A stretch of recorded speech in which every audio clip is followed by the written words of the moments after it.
and welcome to Calculus 2.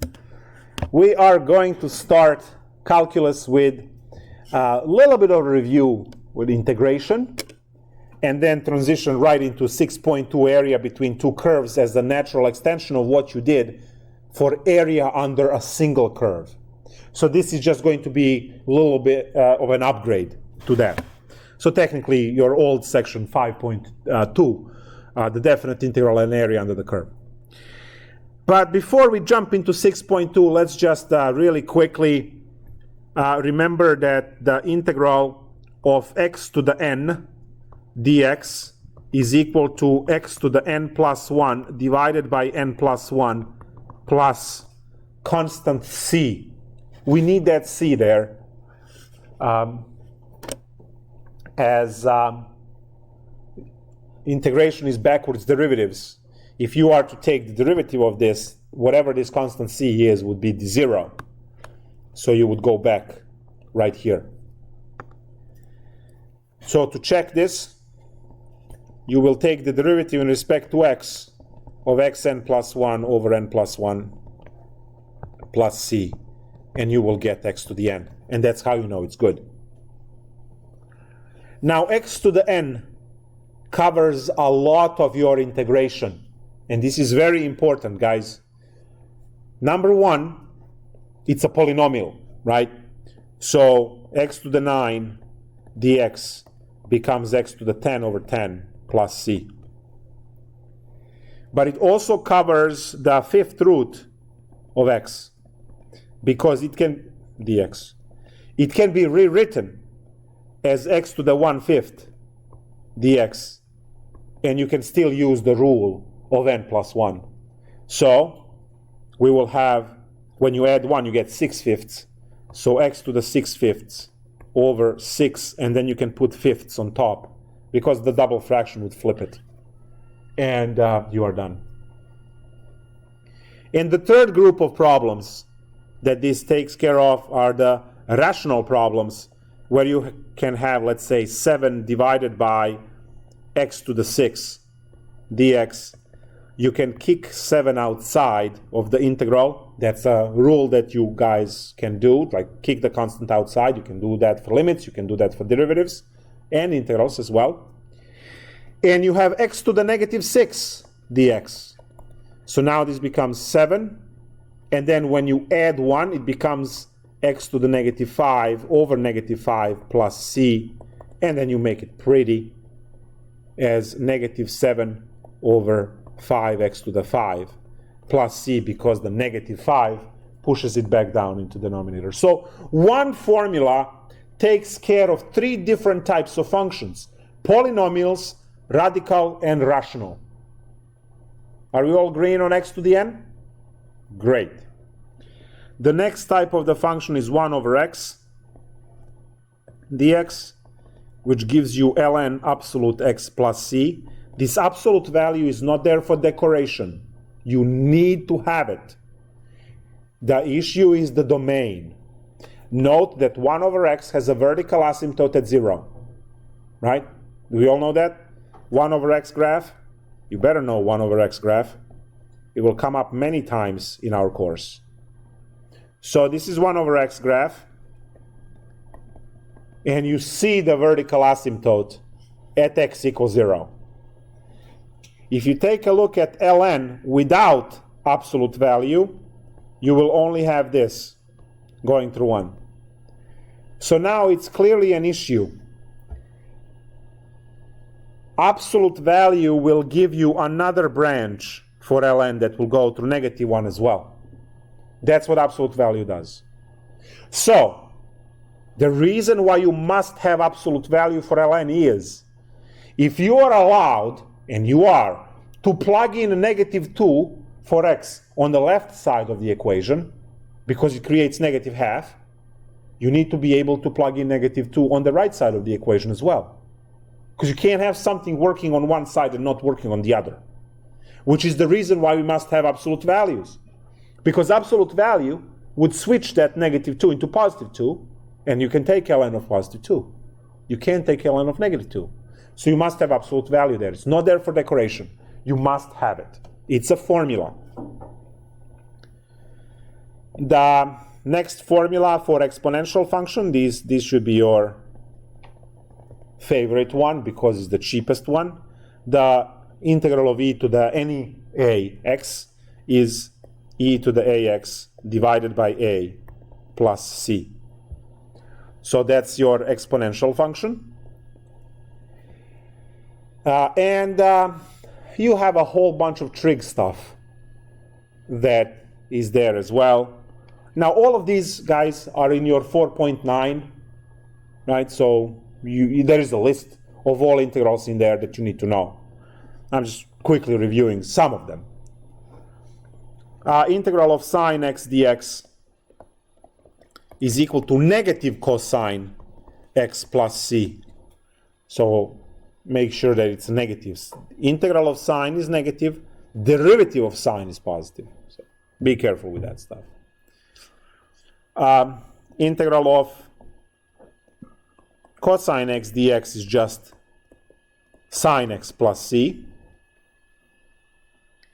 And now we get to integral of tangent. Integral of tangent is not a basic integral. You are not going to find integral of tangent in 4.9 because integral of tangent is u substitution, right? Integral of tangent x dx is going to be done by u sub, which is 5, where you go sine x divided by cosine x dx u equals cosine x du equals negative sine x dx, and then blah blah blah. We'll review u sub obviously to finally get ln of secant x plus c. So there are trig integrals. Now we will really and carefully, right? We will very carefully go through all of the trig stuff when we hit those trigonometric based integrals, trig substitution, and the other stuff. So it's not time to panic yet. All right? But you should be reviewing your trig as you go around, right? Because it's 6 weeks. It goes quick, guys. It goes quick.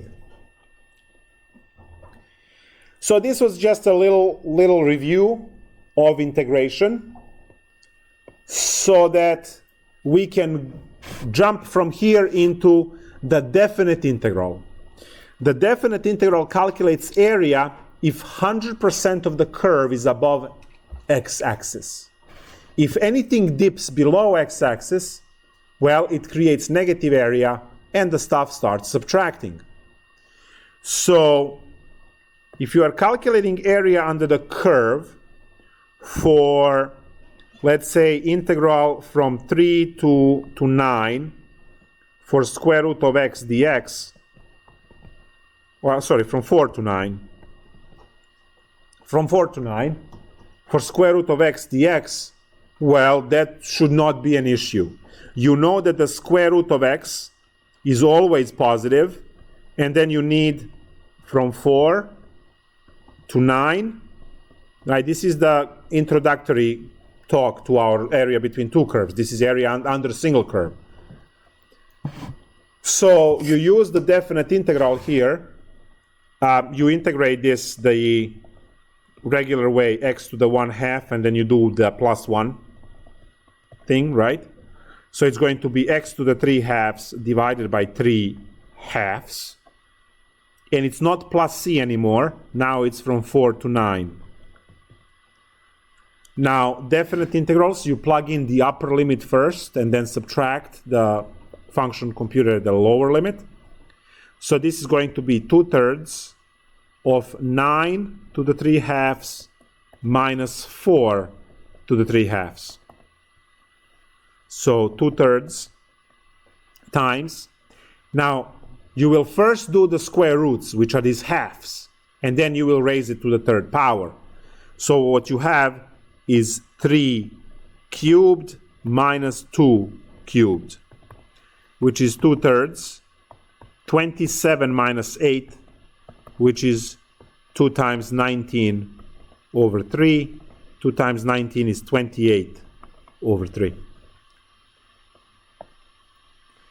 So area, shaded area under that curve is 28/3 units squared.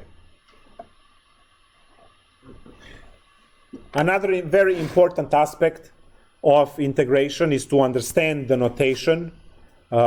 You trigger my allergies when you don't put dx, for instance. Oh, that makes my blood boil. The idea of the area integral is the Riemann sum, if you remember the thing with the summation, and I'll go through it.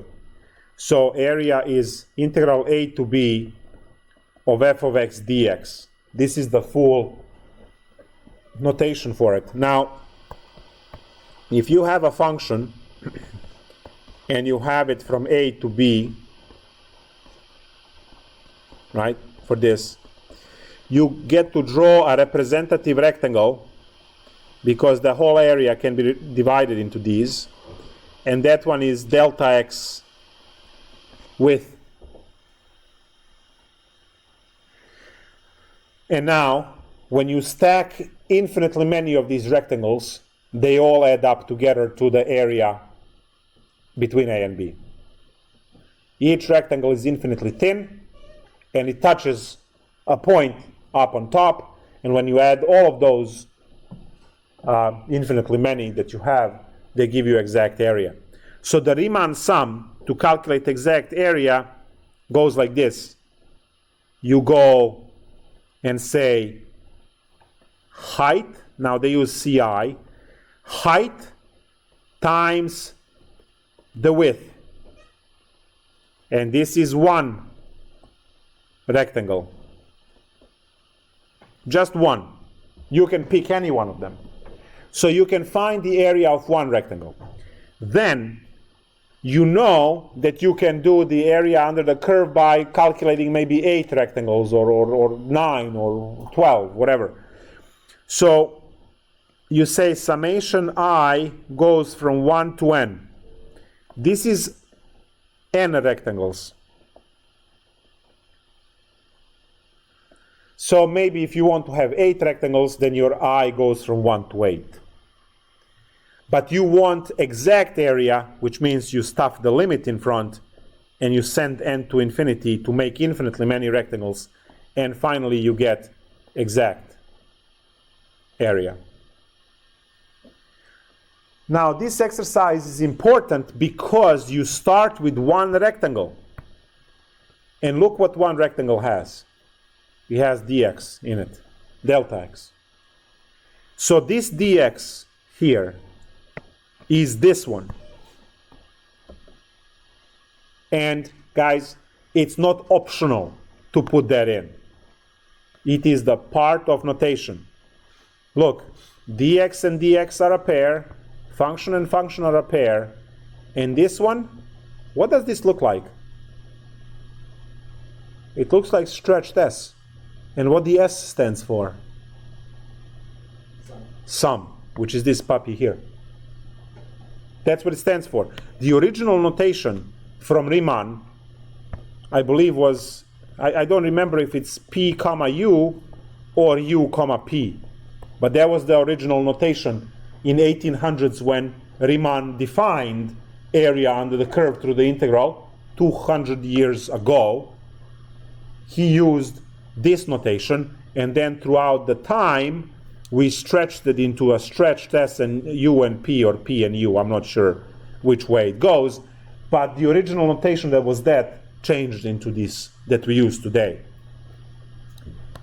So none of the symbols are optional. You need to have them all, and especially, as I said, make sure that every single step has the dx, because it's f of x times dx. And we will see that times dx actually play a crucial role in our course, especially when we go in chapter 8 and so on later on. So please make sure you understand that that dx is not the decoration piece, it is the width of the rectangle. And you don't get to say height times the width if there is no width in your notation. It's not area anymore. So now that we reviewed calculating area under the curve, and we talked about area and notation in general, it is time to take a look at 6.2, area between two curves. And area between two curves, in a sense where you have two curves. The one on top I'm going to call f of x, the one on the bottom I'm going to call g of x. So you have two curves, they don't necessarily have to intersect, like this. And you are interested in the area that it's bounded in between. That's your interest. Now, the way to develop this formula, I would deem, is very simple. You are going to calculate area under the curve f, which will give you all of this. So you are going to calculate area under f. So from a to b, f of x dx, because that area under f of x includes the area that you want and the area underneath that you don't want. Now, this is a good time to think of a banana. Banana, when you buy it, has the part that you want to eat and the part that you don't want to eat, right? So you peel off the banana peel to get to the banana inside, and you throw the peel away.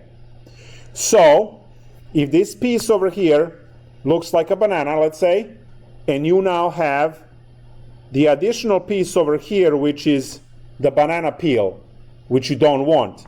Because remember, if I calculated area under f, it calculated all of this down to x-axis. Now, I don't want what? I don't want the piece under g. Piece under function g is the piece that I want to throw away. So, throw away area under g from a to b. So that's what you have in this picture. You have area of everything under f, which is the full banana and a peel, and then you throw away the piece, which is a peel you don't want, and you are left only with the piece that you get to eat, which is the shaded part. So, area between two curves is going to be, now you can put these two integrals together, into integral a to b of f of x minus g of x in parentheses, because it has to be times dx, and that is the formula we're after. As I mentioned earlier, your first exam is you memorizing 10 formulas.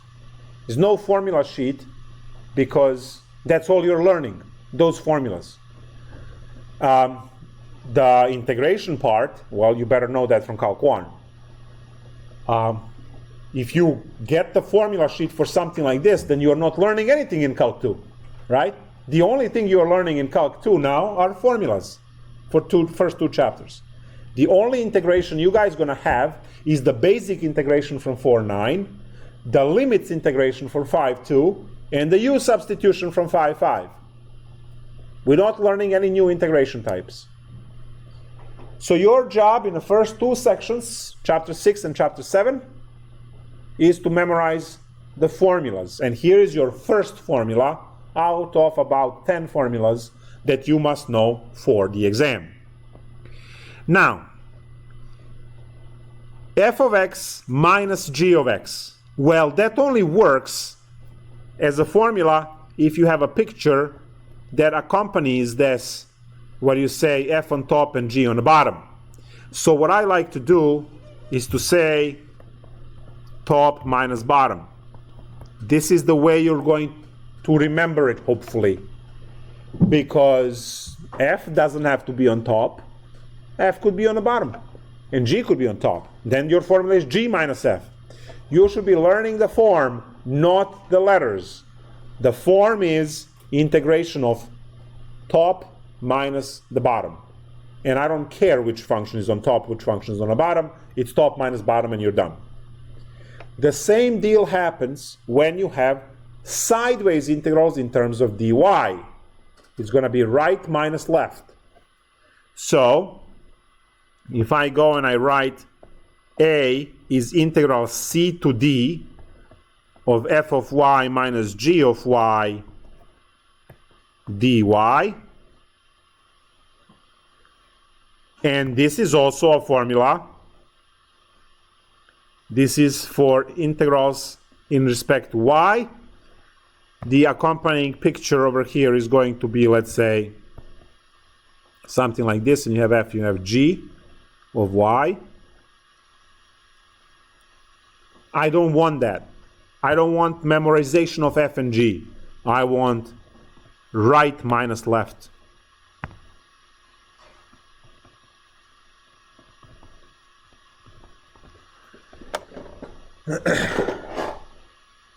Now, you know that meme with brain, when they have the little brain and then the more... Supernova brain. Yeah, supernova brain at the bottom. Okay, so let me give you the 3 levels for that meme right now in learning this.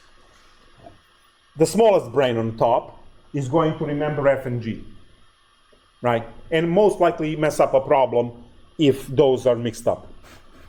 Then you have the brain that kind of lit up, you know, the one in the middle.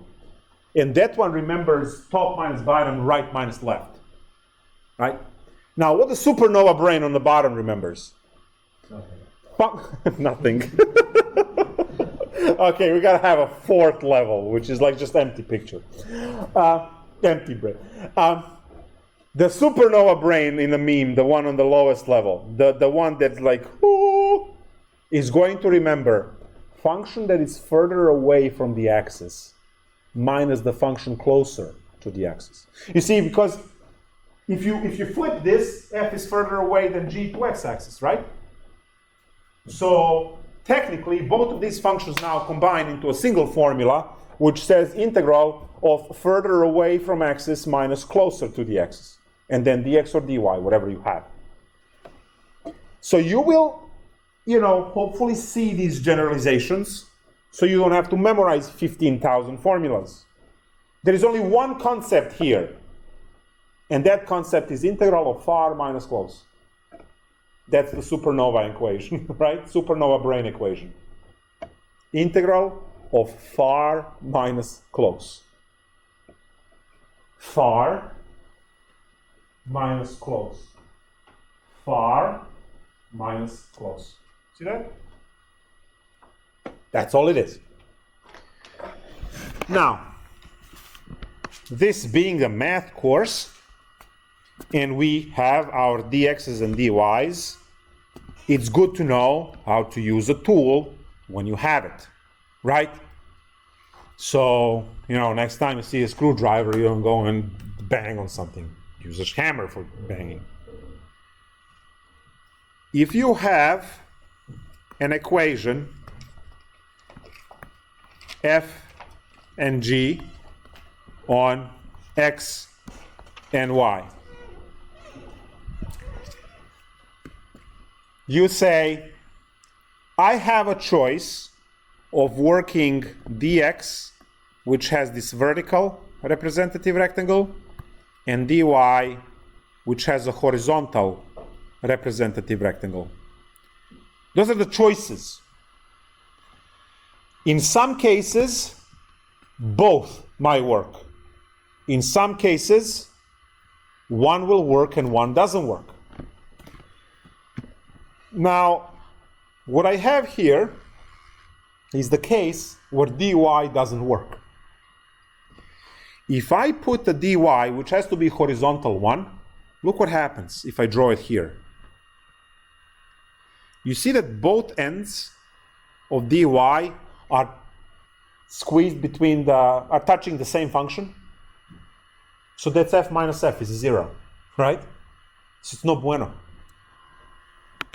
But if I use dx, you see how top is always riding f and bottom is always riding g?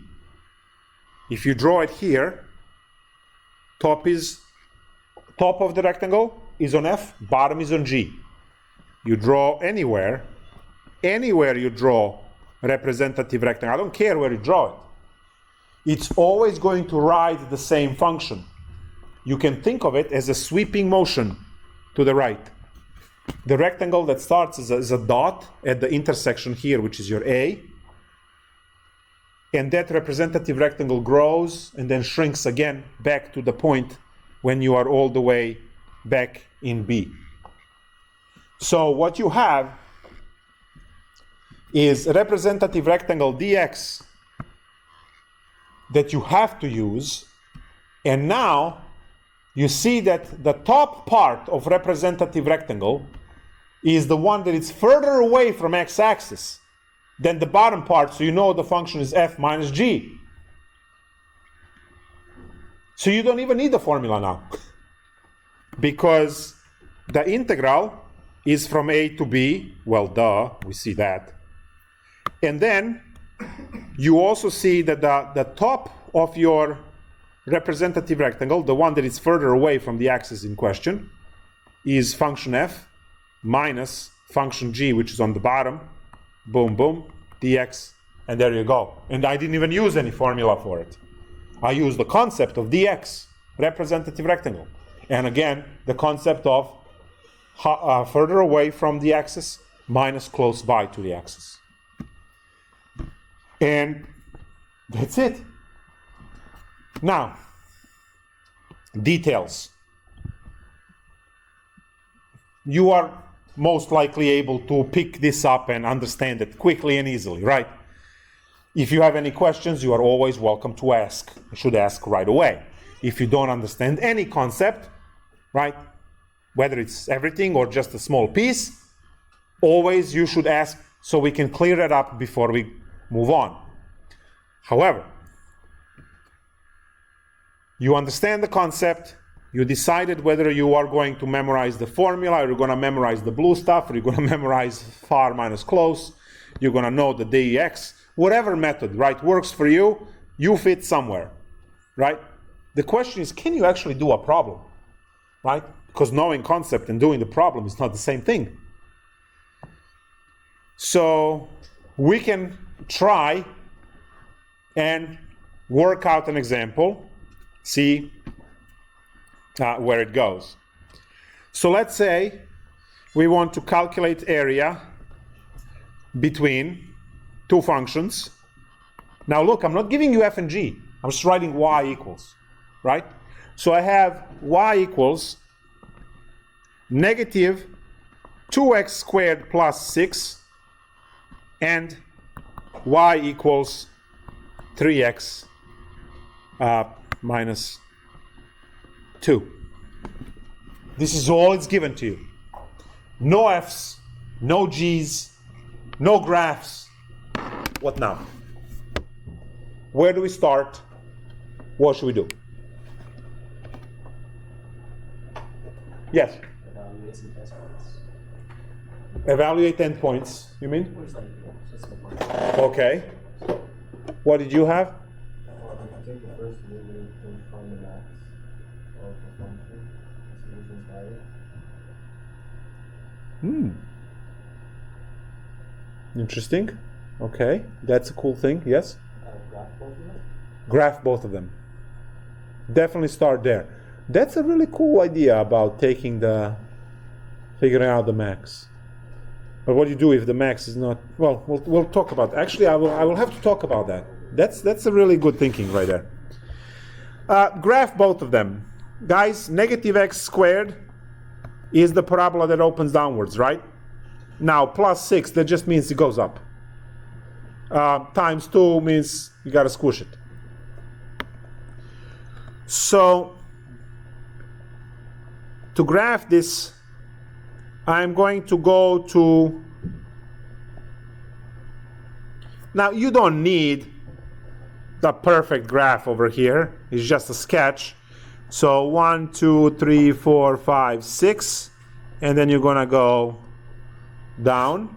You can calculate where it cuts through x-axis and all that stuff, right? It's root 3 on each side, but who cares? And you have a linear line which has intercept at -2, and it's gonna go 3 units up, 1 unit over, 3 units up, 1 unit over, so it's gonna shoot like this. Now at this point it's clear which one is on top and which one is on the bottom. What's top? What's top?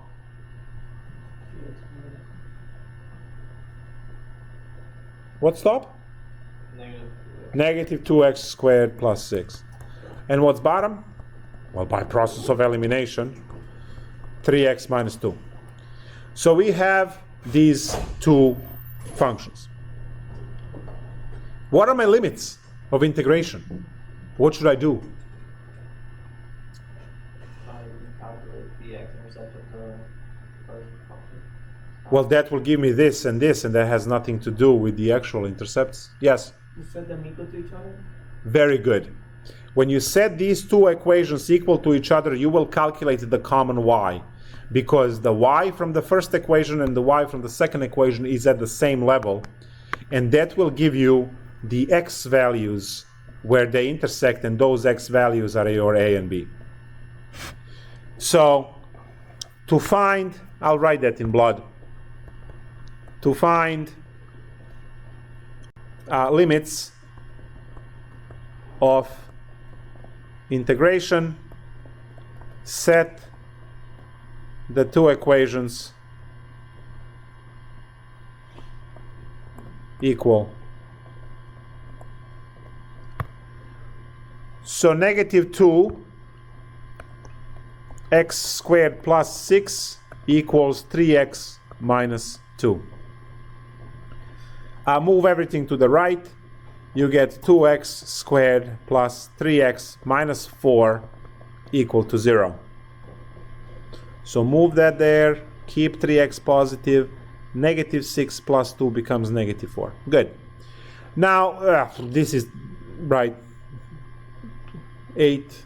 There's nothing you can do to factor this. I just put whatever. So of course it's going to be disgusting.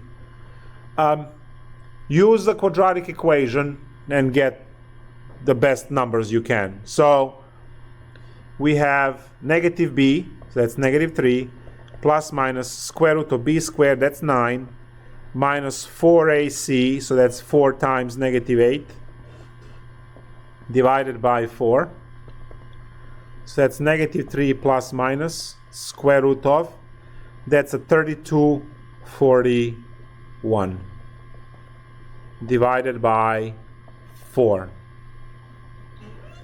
41 is close to 36, so this is going to be like 6.2-ish or so. Professor, why is it 2x squared plus 3x minus 4? Minus 8. Oh, yes. Minus 8. Sure, why not? That's going to be a 16 here.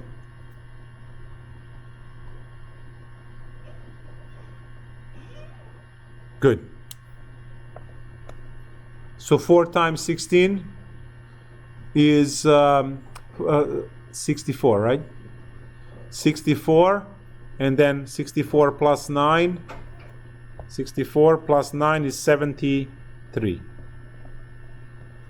73, okay. So 73, what's the square root of 73? So the 73, the lower number that you can take the root of is 64, which gives you 8, and the higher number is 81, that gives you 9. So square root of 73, which is like almost right in the middle between these two, so you can call it 8.5. We are approximating, so no one cares, right? 8.5 divided by 4. So that's about 5.5 divided by 4, and -11.5 divided by 4. So this is about -3, and this is divided by 4, it's 1, and then 1.4.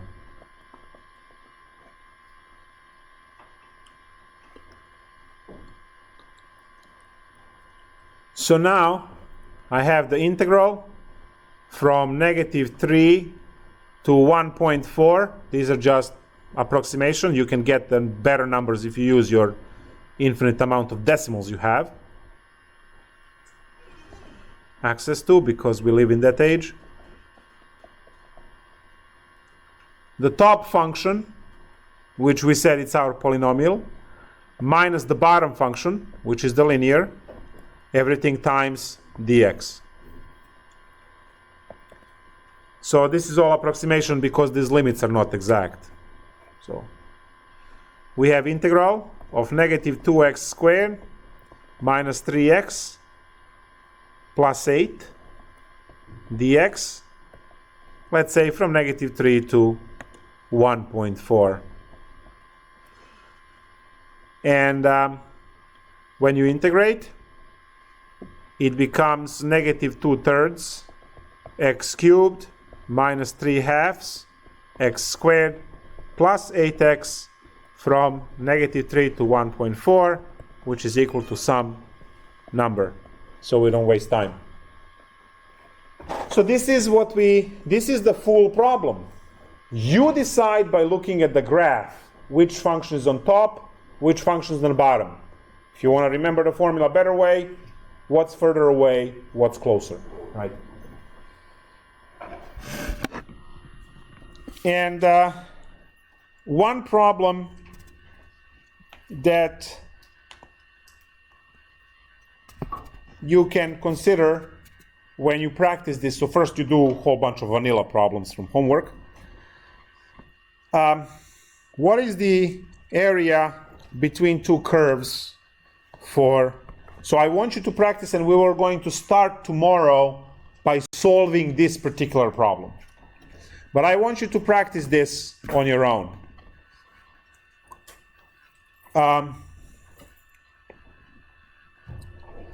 Sine x and sine 2x. So these are the two functions, and you are looking in the area between two curves. Now the graph will reveal. Question is, are you able to grind through trigonometric equation to get your limits? Because it's going to be one equal to the other, and that's going to spit out some pi over blah blah values, and you use those values in your limits. Then you will be integrating these, which should not be a problem for you, because the integral of sine is negative cosine integral. This one is negative cosine 2x over 2, right? So that should not be a problem. And then you plug those limits. I am not afraid at all regarding your ability to remember the formula, right? This stuff, can you solve trigonometric equations? It's been a year since you did this. And those are the pitfalls of Calc 2. So focus on that stuff. Focus on the stuff that is actually something that you might have forgotten from that long ago. Solving trig equations, knowing those trig identities, because those are the things, right, that smack you around a little bit, and then the low grade, and then you scream that Calc 2 is hard. Well, I'm just going to ask you one thing, like this. Is Calc 2 hard? Is Calc 2 hard? Because what you're looking at Calc 2 right now. That's your Calc 2. If you can't remember this, well, right? But when the stuff within the Calc 2 turns out to be, you know, trigonometric equations and trigonometric identities, then, you know, everyone loses their mind. And then they blame it on Calc 2. It's not Calc 2's fault, right?